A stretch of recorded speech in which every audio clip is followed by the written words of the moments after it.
ایک بدو کہنے لگا یا رسول اللہ قیامت کے دن حساب کون لے گا؟ آپ نے کہا اللہ، تو وہ ہوا موجائیں موجاں۔ آپ نے کہا ما یحملک علی قولک بخن بخن، تو کیڑی گل دعا کریں موجائیں موجاں؟ کہ یا رسول اللہ ان الکریم اذا قدر عفا، کریم کے سخی بادشاہ ناپتے بھی چھوڑ دینا ہے۔ میرے نبی کا فرمان ہے دن میں 70 دفعہ توبہ کر کے توبہ توڑ کے پھر توبہ کر لے تو اللہ دوستی باقی رکھتا ہے۔ کوئی ناراض ہو جائے اس کو منانے جاؤ تو آگے بڑھ کے دروازہ کھولے گا یا کہے گا ایسے کہو دفعہ ہو جائے میں نے ملنا ہی نہیں۔ اور میرا اللہ کہتا من تقرب الی تلقیتہ من بعید، جو مجھے راضی کرنے کے لیے آتا ہے، گناہوں پہ پشیمان ہو کے آتا ہے میری بارگاہ میں آگے بڑھ کے اس کا استقبال کرتا ہوں۔ میرے نبی نے کیا کہا؟ رو، رونا نہیں آتا تو شکل ہی رونے والی بنا دی۔ سبحان اللہ۔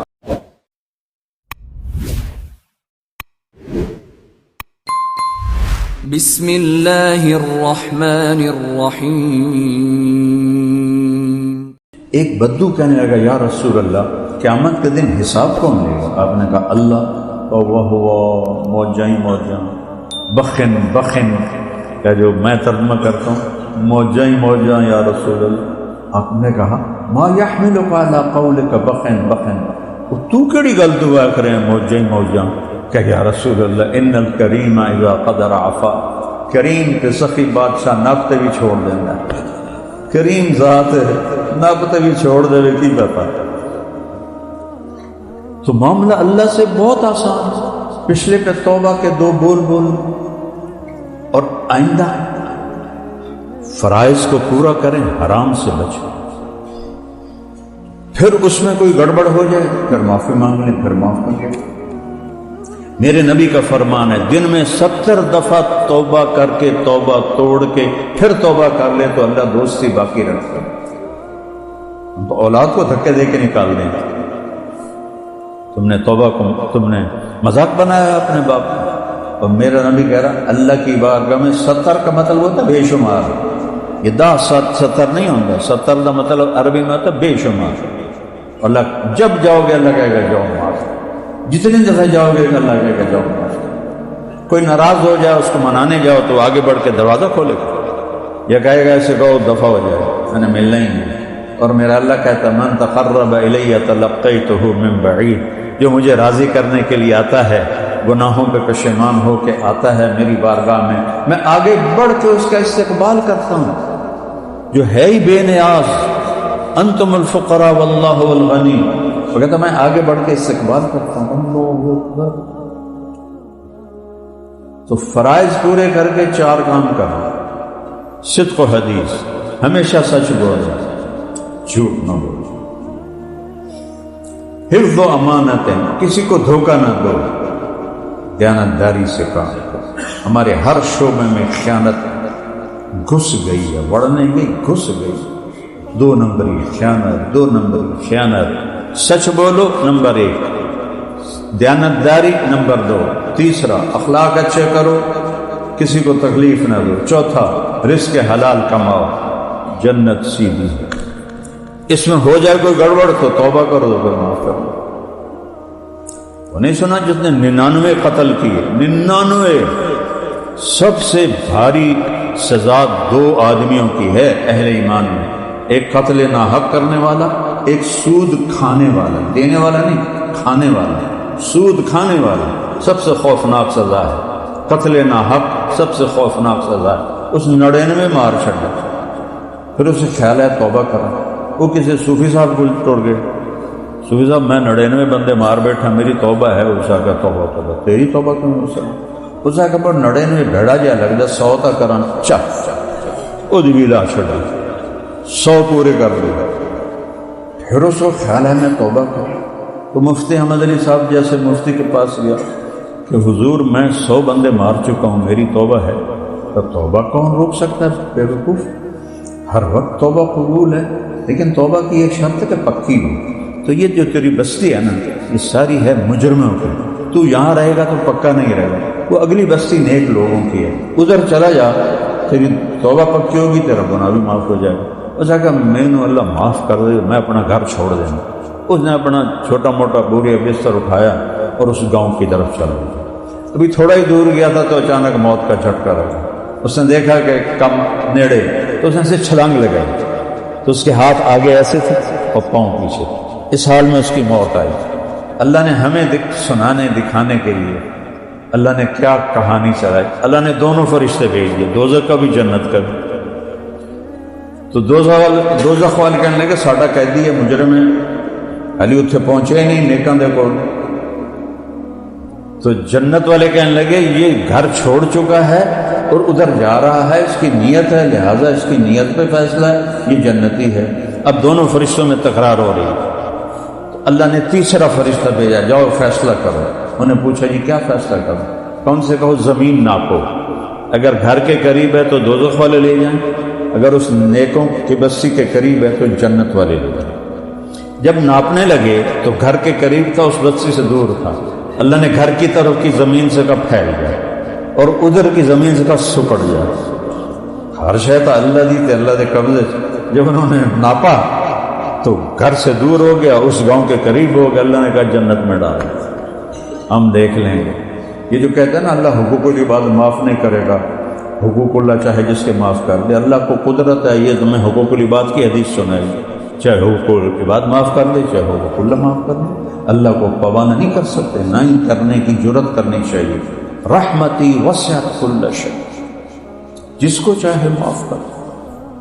اس سے بڑا واقعہ بخاری شریف ساری حدیث کی بڑی کتابوں میں یہ واقعہ ہے. خطا ہو گئے یا اللہ معاف کر, پھر ہو گئے یا اللہ معاف کر. اللہ ہر دفعہ خوشی سے معاف کرے گا. تو ایک ہم توبہ کر لیں, نیت کرتے ہو تو کہو میرے ساتھ یا اللہ میری توبہ, پھر کہو یا اللہ میری توبہ, پھر کہو یا اللہ میری توبہ.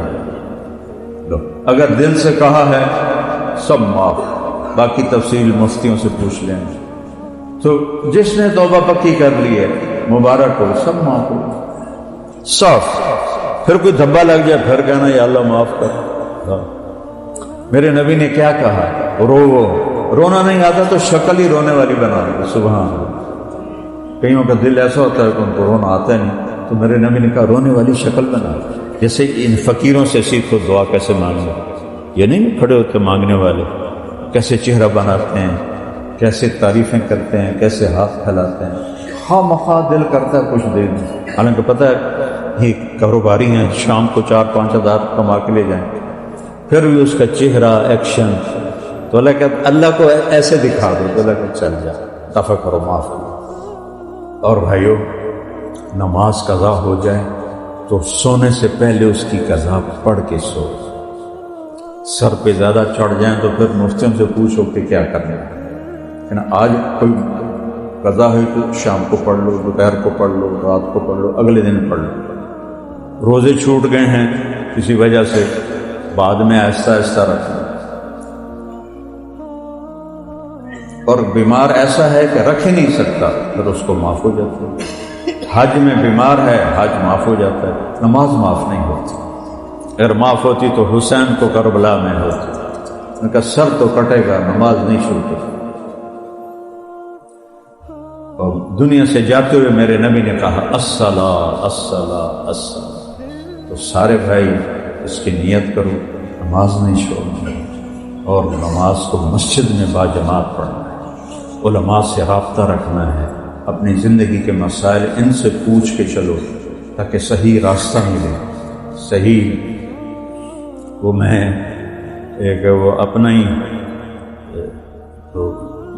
بیان نکل آیا, کوئی ہندو چلا رہا تھا, تو وہ اس کی وجہ سے میں سننے لگا یہ ہندو کو میرے بیان سے. تو اس میں نے بات کی کہ اپنے جھگڑے اپنی آپس میں بیٹھ کے طے کر لیا کرو, کسی بڑے کو ساتھ بٹھا کے. جیسے وہاں پٹھانوں میں جرگا ہوتا ہے, یہاں پنچایت ہوتی ہے, تو اس طرح کر لو, عدالتوں میں نہ جاؤ. تو وہ تبصرہ کرنے کا اے مولوی وکیلاں دی روڈی تے لت مار رہے. کسی بھی ملک کی تباہی بھوک سے نہیں آتی, ظلم سے آتی. کوئی قوم اس لیے تباہ نہیں ہوئی کہ ان کے پاس روٹی ختم ہو گئی. جتنی قومیں تباہ ہیں, جتنے آج تباہ ہو رہے ظلم کے. عدل جب مٹ جاتا ہے، عدل ریڑھ کی ہڈی ہے، جب یہ مٹتا ہے تو پوری قوم مٹ جاتی ہے۔ اور میرا ملک تھوک کے لحاظ سے ظلم سے بھرا پڑا ہے۔ اللہ کوئی عدل کی فضا قائم کر دے، اور اللہ سے مانگو کہ اللہ ہمیں مرنے سے پہلے پہلے ہم سے راضی ہو جائے۔ محمد علی جناح رحمۃ اللہ علیہ بہت تکلیف میں کام نہیں چھوڑتے تھے، تو ایک دن ان کے سیکرٹری نے کہا پاکستان بننے کے بعد کی بات کہ سر آپ اتنے بیمار ہیں، آپ پھر اتنا کام کرتے ہیں، آپ کیا چاہتے ہیں؟ ٹی بی تھی نا، تو ٹی بی کا تو اس علاج کوئی نہیں تھا، تو وہ تو انگریزی بولتے تھے، کہنے کہ دیکھو میں یہ چاہتا ہوں جب میں اللہ کے پاس حاضر ہوں تو اللہ مجھے کہے well done mister Jinnah, well done, well done mister Jinnah, well done. ہم بھی جب مریں تو اللہ کہے شاباش میرے بندے، بہت اچھا کر کے آج۔ اور جب اللہ موقع دے تبلیغ میں 3 دن لگانا شروع کر، میں 4 مہینے بھی نہیں کہتا، چلہ بھی نہیں کہتا، صرف 3 دن کہتا، لیکن باقاعدگی سے چلتے رہو تو انشاءاللہ پوری زندگی میں تبدیلی آ جائے۔ کسی سے لڑے ہوئے ہو صلح کرو، خاوند بیوی میں کوئی جھگڑا ٹکراؤ ہے تو یہ ایسا بڑا عمل ہے، اگر یہ صلح کر لیں تو اللہ ان کے پچھلے سارے گناہ معاف کر دے۔ جیسے نماز پہ معاف ہوتے ہیں، میاں بیوی کا جھگڑا ہو اور صلح کر لیں تو دونوں کے پچھلے گناہ معاف ہو جاتے ہیں۔ سارے بھائی نیت کرتے پڑھو گے۔ بسم اللہ الرحمن الرحیم۔ وبه قال حدثنا الحميدي قال حدثنا سفيان قال حدثنا يحيى بن سعيد الانصاري قال اخبرني محمد بن ابراهيم التيمي انه سمع علقمة بن وقاص الليثي يقول سمعت عمر بن الخطاب رضي الله عنه على المنبر يقول سمعت رسول الله صلى الله عليه وسلم يقول انما الاعمال بالنيات وانما لامرئ ما نوى ومن كانت هجرته الى دنيا يصيبها او امرأة ينكحها فهجرته الى ما هاجر اليه۔ جی یہ سارے جو بچے دورہ حدیث میں ہیں ان سب کو میری طرف سے اجازت حدیث ہے، اللہ برکت دے، قبول فرمائے۔ اس میں بہت بڑی بات کہی گئی ہے کہ نیت کے بغیر عمل کی کوئی قیمت نہیں، اور نیت ایسی چیز ہے، مولانا الیاس صاحب نے اس کے لیے جو لفظ منتخب کیا تصحیح نیت، 5واں نمبر تبلیغ کا، اخلاص سے نیت نہیں کہا، تصحیح نیت۔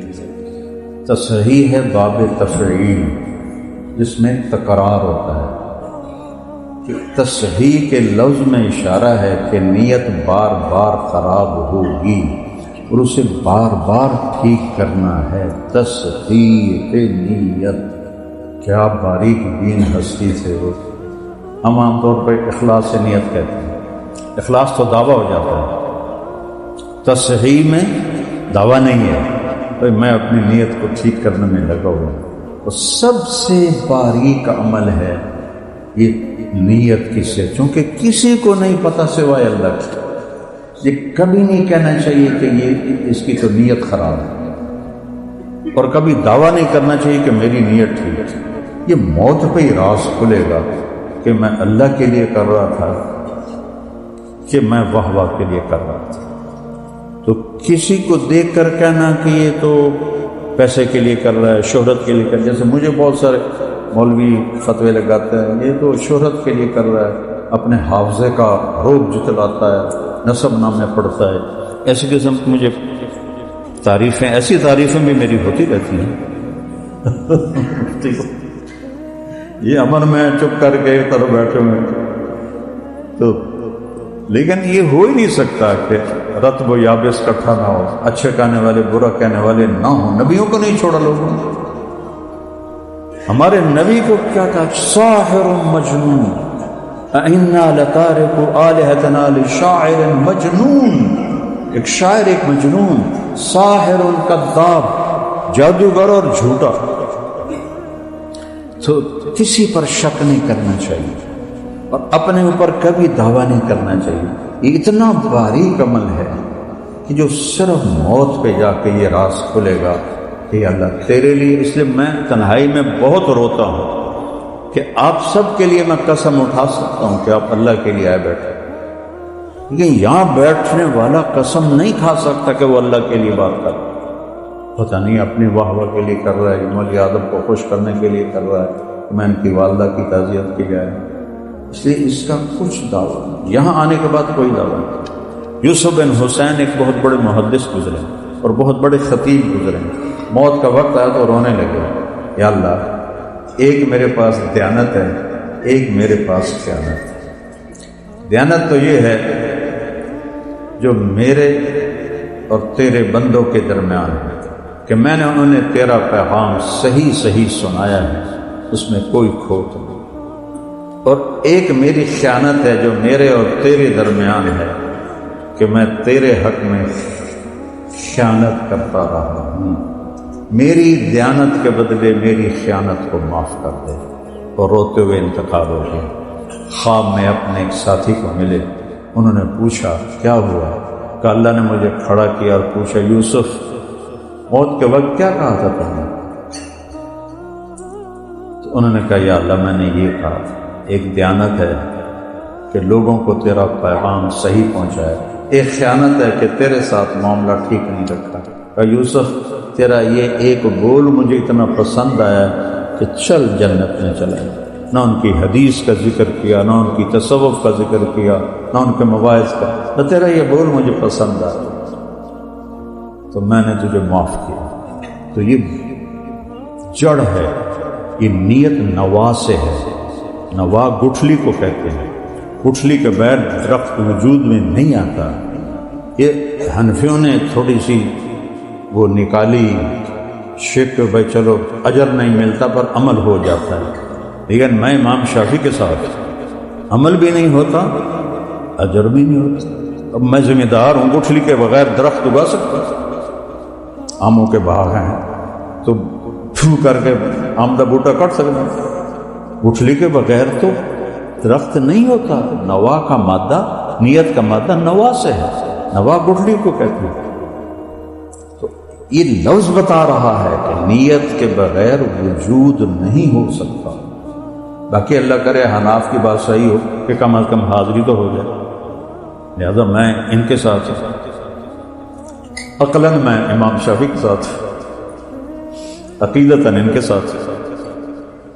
تو اپنی نیت کو تصحیح ہر وقت ٹھیک کرنا، ہر وقت ٹھیک کرنا۔ ایک لمحے میں تو ہاتھوں سے نکل جاتی ہے، ایک لمحے میں، تو لہذا ہر وقت تصحیح تصحیح تصحیح تصحیح، یہاں تک کہ موت آئے اور ہم اپنی نیت ٹھیک کرتے کرتے اللہ کے پاس چلے جائیں۔